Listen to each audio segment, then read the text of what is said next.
The death of Tyre Nichols renewing calls for police reform, especially training. Joining me now for a discussion, Brenda Goss Andrews, president of the National Organization of Black Law Enforcement Executives, Philonise Floyd, the brother of George Floyd, and NAACP President Derrick Johnson. Mr. Johnson, I'd like to start with you, sir. When we hear about police incidents, one of the first things we ask is, did race have anything to do with it? In this case, the officers involved are black. What do we make of that? Well, we have to change the culture of policing. We have long known that it's been a problem with police behavior in the black community, and that's regardless of one's race. And until police officers are held accountable, there's a national standard. We implement a database of police misconduct. We're going to continue to have bad actors across the racial spectrum who commit these type of heinous acts against African Americans and other poor communities.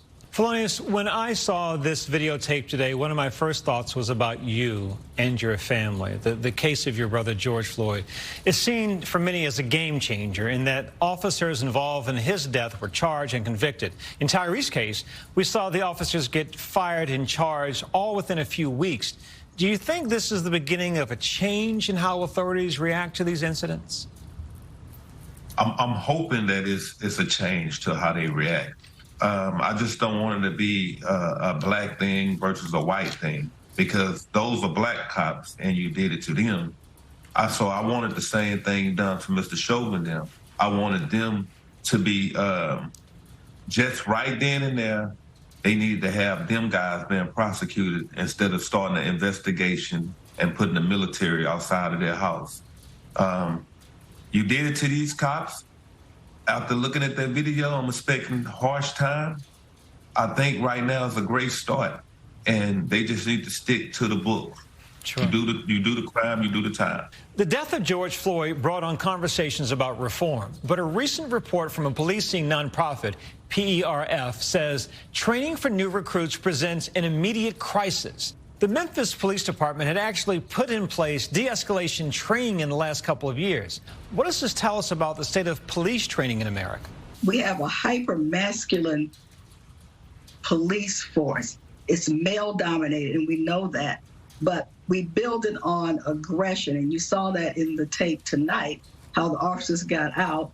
And it wasn't about force continuum. They went to 100 right away. They were very aggressive. So it's a matter of changing that culture, having a whole paradigm shift in how we incorporate that into the training. In this particular case, no supervisors were at the scene. So all that has to be built into the training, not only for new recruits, but for our mid-managers, our sergeants and our lieutenants. So we've done a lot of work, and we still have a whole lot of work to do. Is the cup half full or half empty, right?